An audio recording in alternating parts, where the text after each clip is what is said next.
M2 Maintenance Serbia is a part of M2 Aero Engines, which is one of the leading engine manufacturers. Did you know that every third plane in the sky has their technology? We're thrilled to announce that we'll be hosting CEO of M2 Maintenance Serbia, Rajner Beker. He's one of the most respected leaders in the aviation industry. With nearly 4 decades of experience, Mr. Beker has seen it all. From his early days as an aeronautical engineer to his current role as a CEO of M2 Maintenance Serbia, brings wealth of knowledge and insights to the table. As a CEO of M2 Maintenance Serbia, he takes responsibility for significant projects of development and growth of a new facility for the maintenance of aircraft engines, parts in Nova Pazova, as well as for increasing capacity and organization. All development up to 470,000 hours of maintenance and 500 employees. Tune in to hear his insights on the industry, his career journey, and the future of aviation. During my 20 years of experience, I had the opportunity to work with different leaders. I was exposed to different leadership styles. I had the opportunity to develop my own leadership style. And I would say I had the opportunity to see in terms of leadership what works and what doesn't work. And that is why I'm extremely happy today, because we have opportunity to welcome and to host Rajner Beker, CEO of M2 Maintenance Serbia, one of the most exceptional leaders, I must say, I had the privilege to work with. We both work together in M2 Maintenance Serbia at the moment. And it is really, aerospace industry in which we work is really exciting, dynamic, but also facing a lot of challenges. And that is why I think that we have a really good base to discuss leadership. So Rajner, thank you so much for being here today. Many thanks to Novosti also, because they are hosting us today and supporting. And thank you for willingness to share your perspective about leadership and your wide experience. So, welcome. Yes, thank you very much. It's a pleasure for me to be here. Invited, as you know, I'm really a fan of leadership and working on leadership development. And therefore, I'm really looking forward for that nice discussion today. So thank you very much for the invitation. Okay. So I would like to start, maybe we can start by explaining a little bit our industry, context in which MTU operates. Would that be a good start? Yeah, well, I think it's worth to a little bit talk about aviation industry because it's somehow different to other industries. I would not say concerning the principal leadership challenges and expectations, because we're also working with people, we are working with engineers and with colleagues on the shop floor and in administration. So that is not the big difference. The big difference is from higher management point of view, because aviation industry is a long-lasting industry. So our product cycles are longer than 20, 30 years compared to automotive. That's clearly showing what the challenge is. We need to think and decide in much longer time frames. So you need to decide today for the business in 15 years from now, because the investment will take at least 10 years until you will deliver the first part. And then when it comes to our business here in Serbia, MRO, then are 15 years gone when the project or the program has already been in service.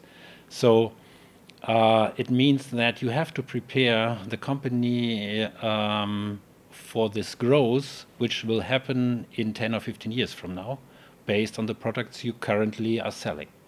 So that's an aspect of being much more strategic, much more thinking about the next 5, 10 years, what could happen during that time, what is the technology development in that time frame. So that's, in my point of view, different when we're talking about expectation for leadership. Leadership on the upper level is definitely driving the success story of the company in 20 years from now.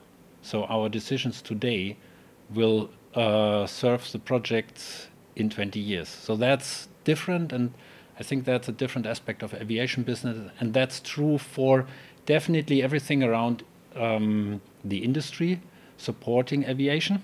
Yeah, so when we're talking about the airframers, when we're talking about the engine manufacturers like we are. Mm-hmm. Yeah, I like what you said. Yeah, this is more like future oriented because the industry is long-term oriented. So we have to always to look into the future and really to maybe also to shape the future, not just to be ready to adapt. So it's really specific type of leadership that is needed in and aerospace just one example. When I started to work, which is long time ago, when it was in 1986, when I started working in the aviation business, at that time when I started with that engine program, which was at that time a military program, this is still in service. So this is a long time, and it was already in service when I started to work there. So the people who are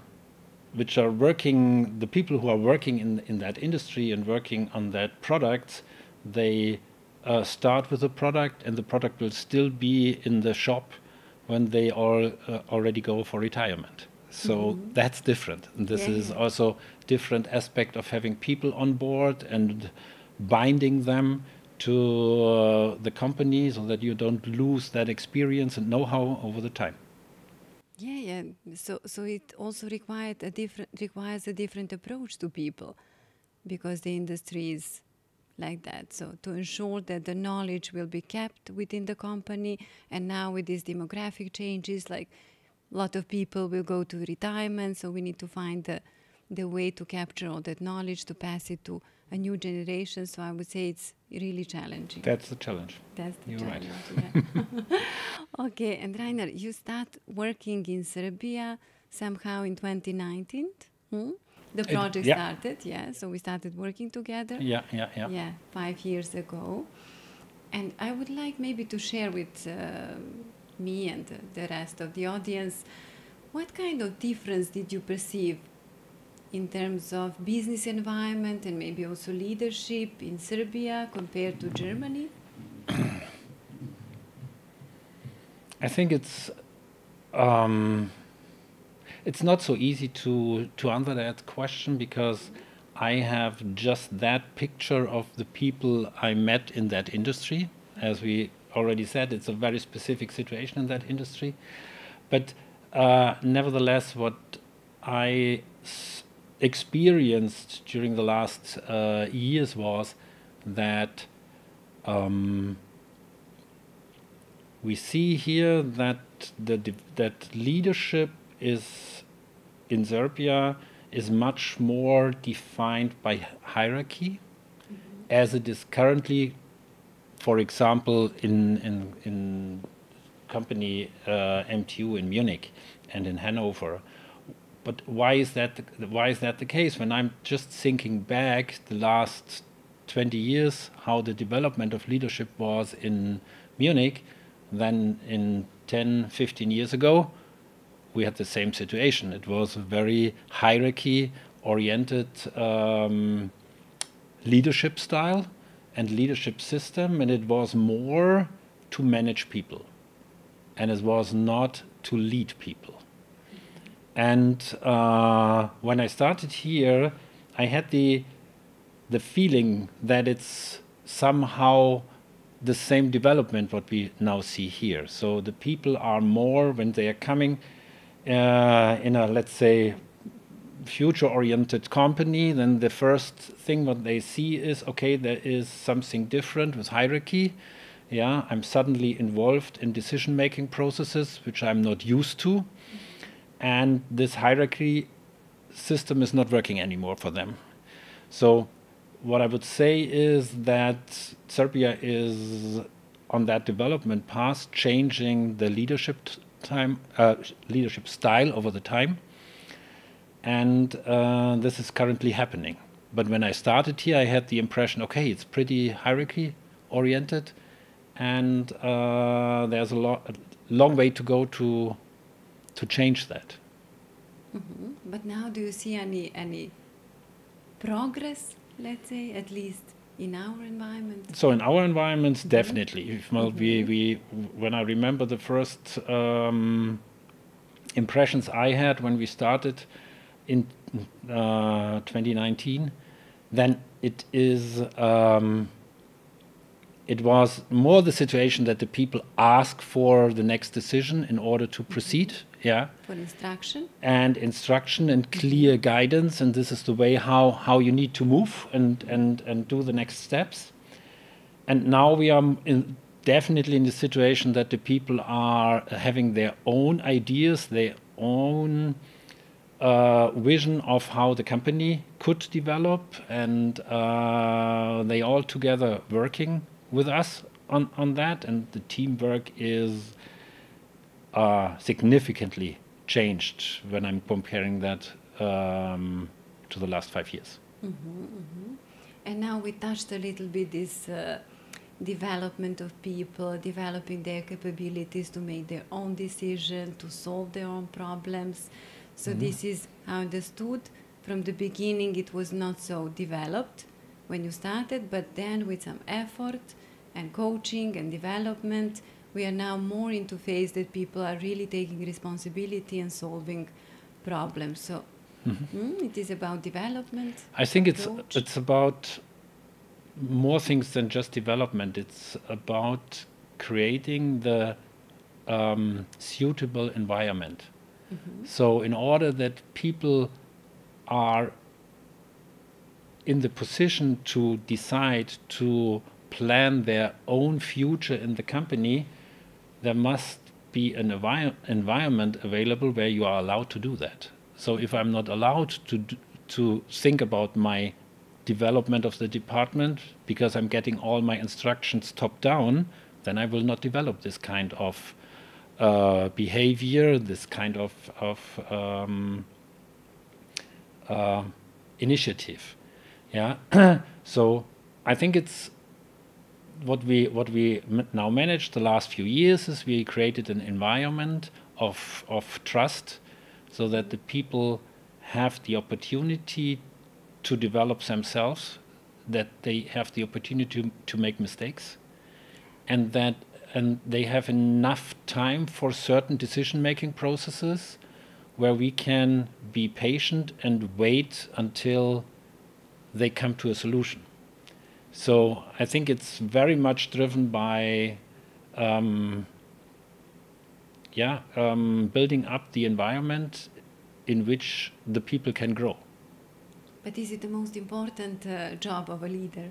Yeah, that's job or well, impact? I think from when you're talking about top down, then for me it's most important to create this kind of environment and making clear that a development needs some time and you need to be patient for that. But it's also very much driven on the different situations. So for sure, in sometimes it must be clear, and also the whole team need to know that sometimes the manager has to be a general and decide. Yeah, and not waiting for a long process. Most of the time, anyhow, this kind of decisions are clear, and we are not discussing this kind of decision. But on the other side, being general does not mean that in the next moment, for the next topic, you can be a mentor in the next task, for the next task. Yeah. So I think it is the challenge and the task to be flexible in the way of how you are leading people and how your leadership style is. In my point of view, there is not one leadership style. It's not working that you're all the time working as a general. Then you will create a hierarchy, and then you have to think about everything what is happening in the company. And I'm pretty much convinced that nobody can manage that. So you need the brain and the ideas from the team. In order to do that, you need to adapt your leadership style to the situation. Yeah, and that's depending on what kind of decision need to be done, and how many people or how big is the group you need to involve in that in this discussion. And I agree.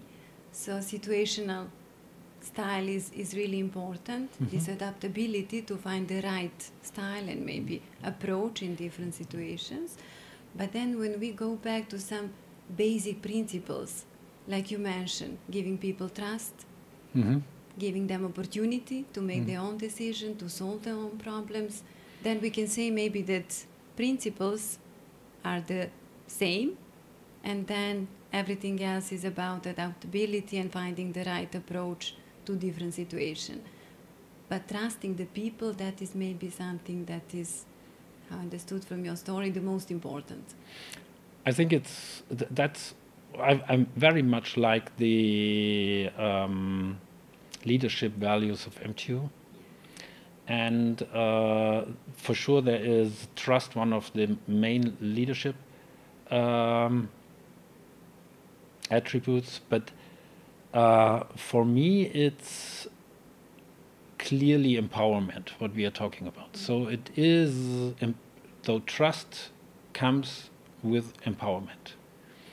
So in order to empower people, you need to invest in the people, yeah, and you need to know them, how they are behaving in stress situations or in challenging situations. So it's for me a question of empowerment of the people.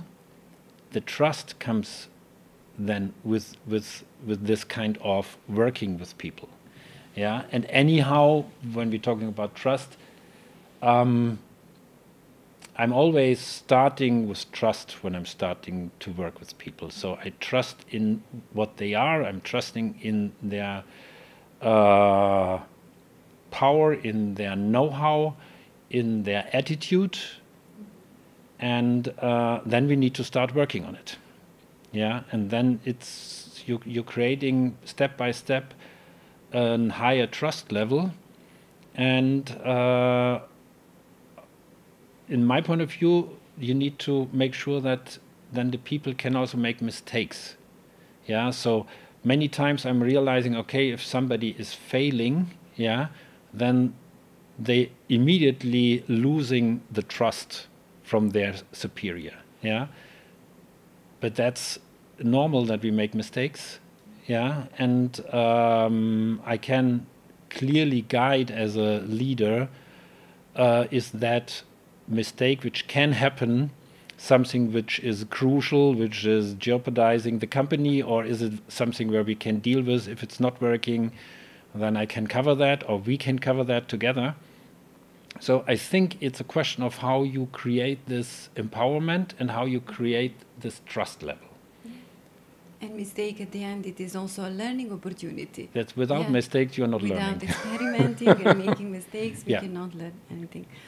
Okay, and we can talk a lot about leadership and all these nice things. I mean, we are humans, so we all like to be trusted, to have enough power to do our job and so on. But I can say from the personal experience that you really walk the talk. So now I would like to put it on a more personal level, maybe, and maybe to share with the audience how I experience your leadership style. And as I said at the beginning, we are working together for 5 years already, very closely, very intensively. I mean, I was the first employee in MTU Srbije, so everything that happened, By the way, she's all the time telling that us. I like to tell, I'm very proud on that fact. But I would like to describe really your leadership style, how I feel it. So I would say that first point is visionary. So it's really like clear direction where we would like to be, where you would like to take us. And that is really, how to say, supportive, and then you really gives clarity. That is one point. Trustful, definitely. You are really willing to give people the trust, exactly as you explained, and to give them opportunity to use their own resources to achieve success. Then I would say also this hope and positive outlook. And I think that this is really one of important leadership traits. Like, leaders are there to give us hope that solution is possible and optimism, and that is also something that you bring to the team. And one also very important thing is ethic. I would say that I mean, there is some research from Edelman, this trust barometer, that says that on a general level, the results show that people are not believing in the leaders anymore. So the trust in leaders is going down somehow, because they are perceived like distant and driven by their own interest and not so much interest of the wider society. And I always found you as the most ethical leader I had opportunity to work for. Thank you. And because of that, I would like to ask you also, maybe you can tell us a story how you developed your leadership style.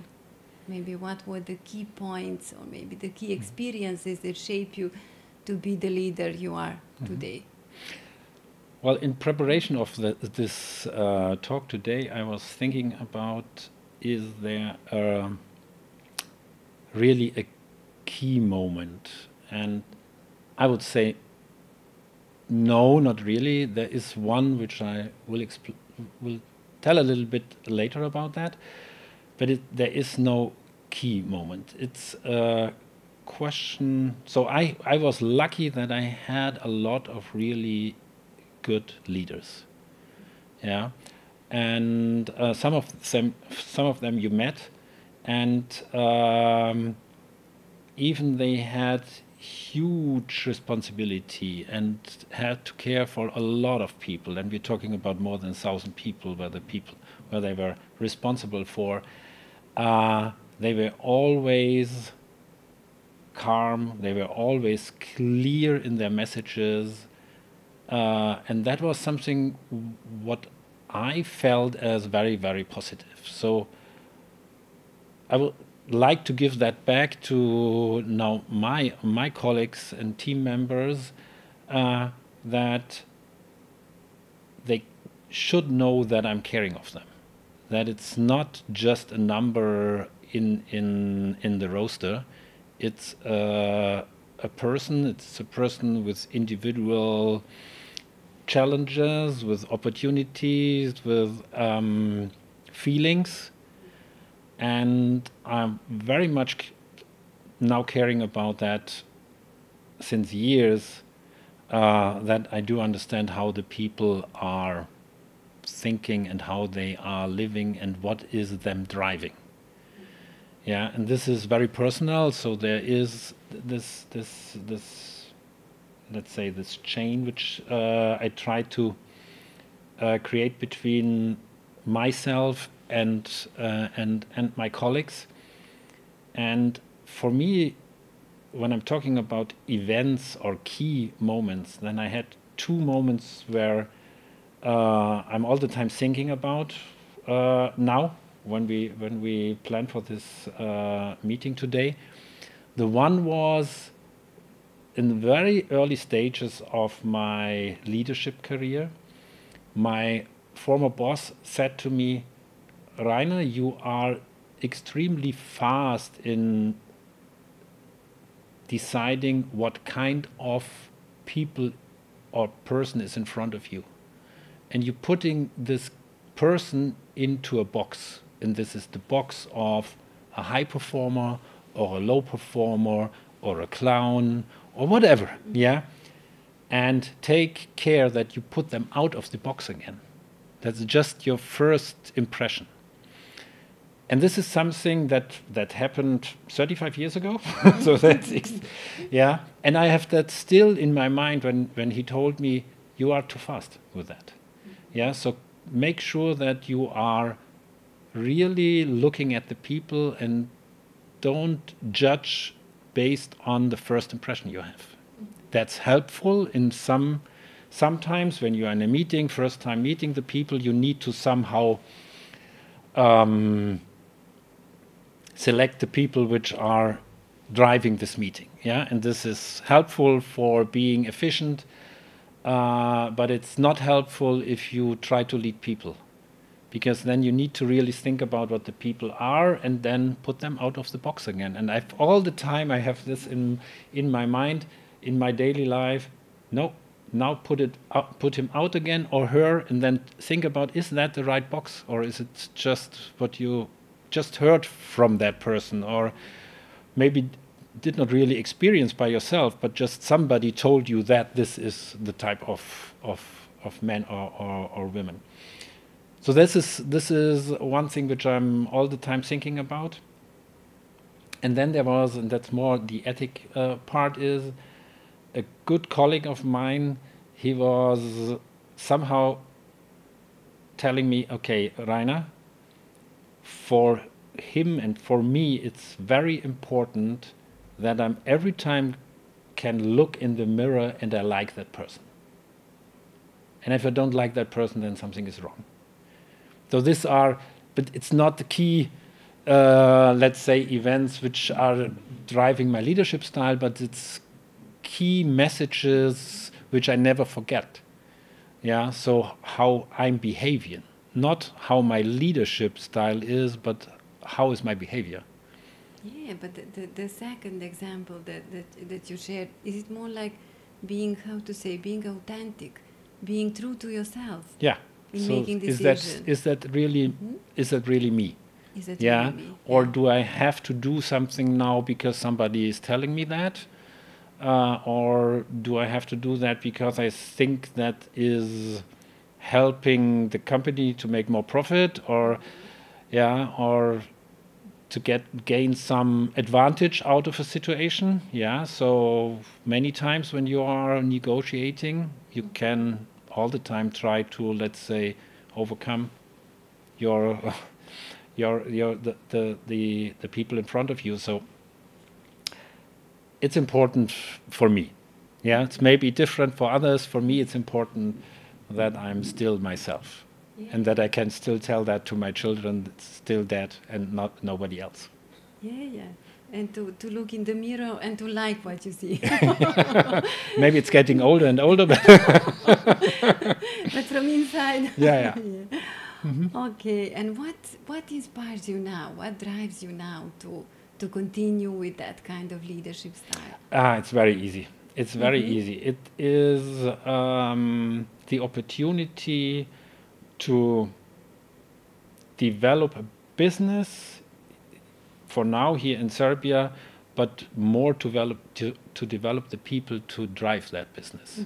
So this development of the individual team members we have in our leadership team, but as well as on the working level, is something which I every day have a smile in my face, because that's the most important thing for me here.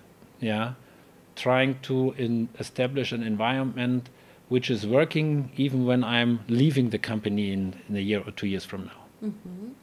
That reminds me too, there is in NBA, there is like a coaching tree, that is how they call it. And it's about legacy. So every coach has like a legacy to develop at least 2 coaches.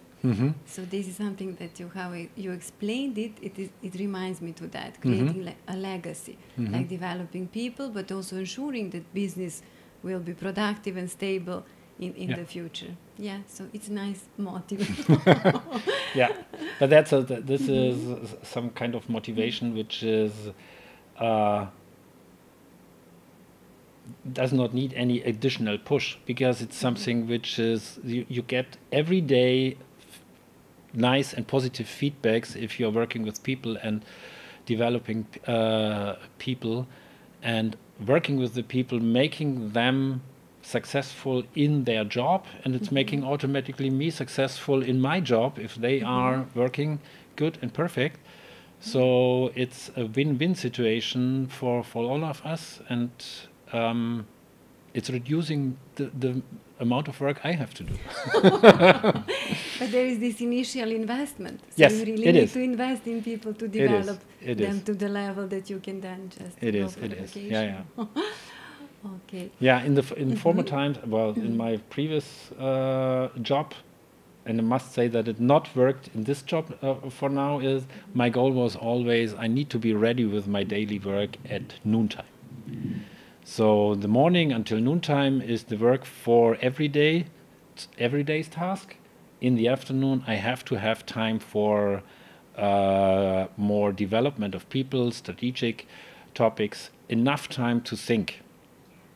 Yeah, In our current situation, it's now more and more coming, yeah. But the first years were very much only work and working until late in the evening.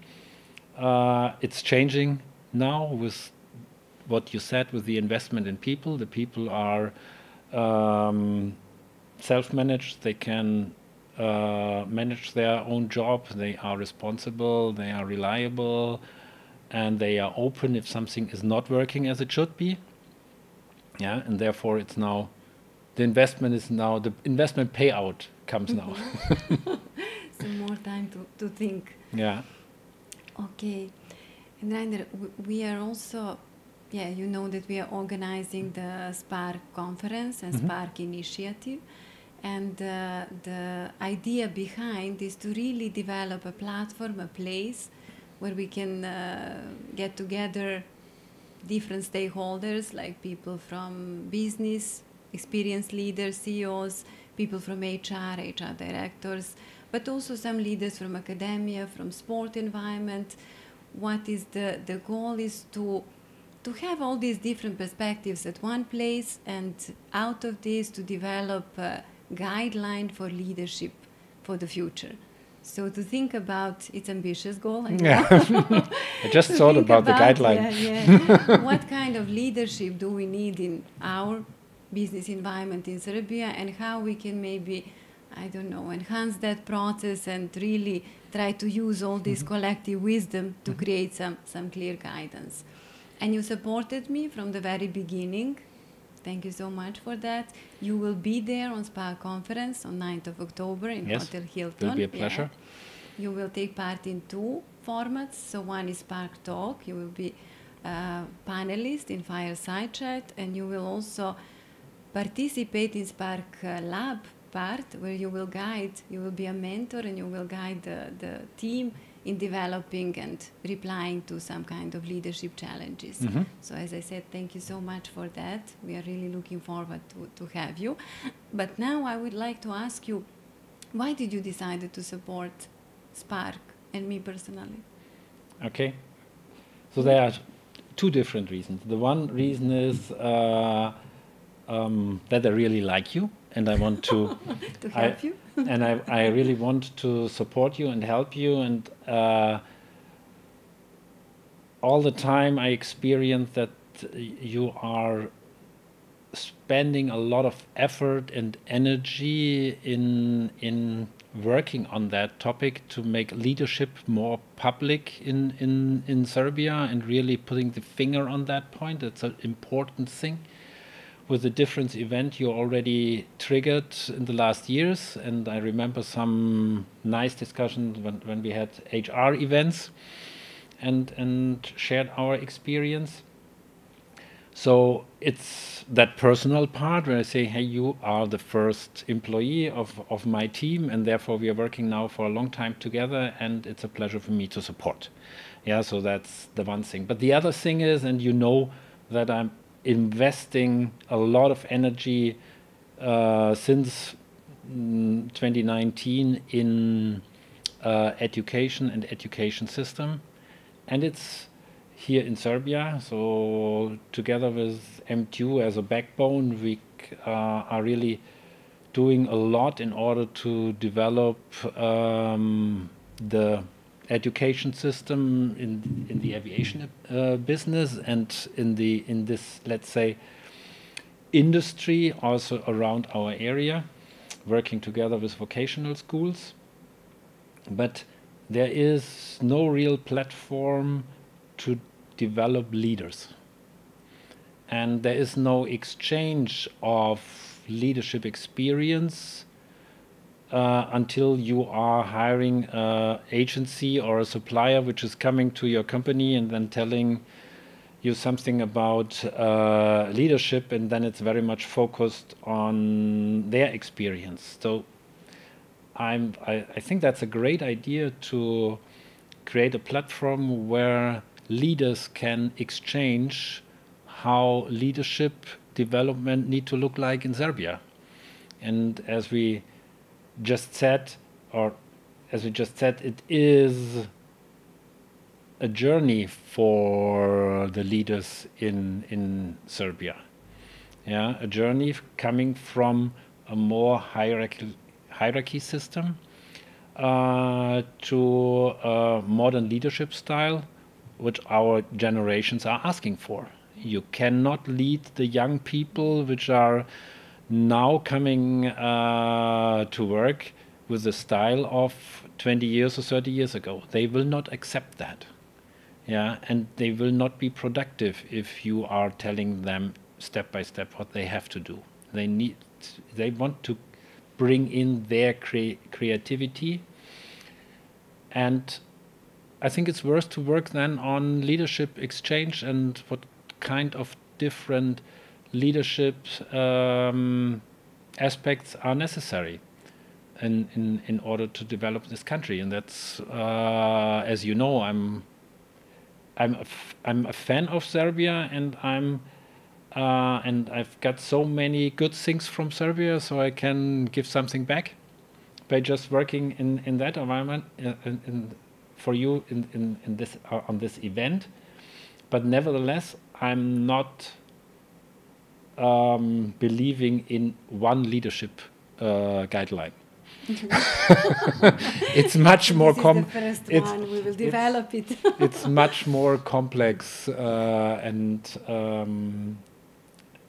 I'm pretty sure that leadership must be flexible. It's far away from managing people, and then it's the leadership based on the different situations, and then it's not one leadership guideline, it's guideline for different situation, different people, and that's a big task to do.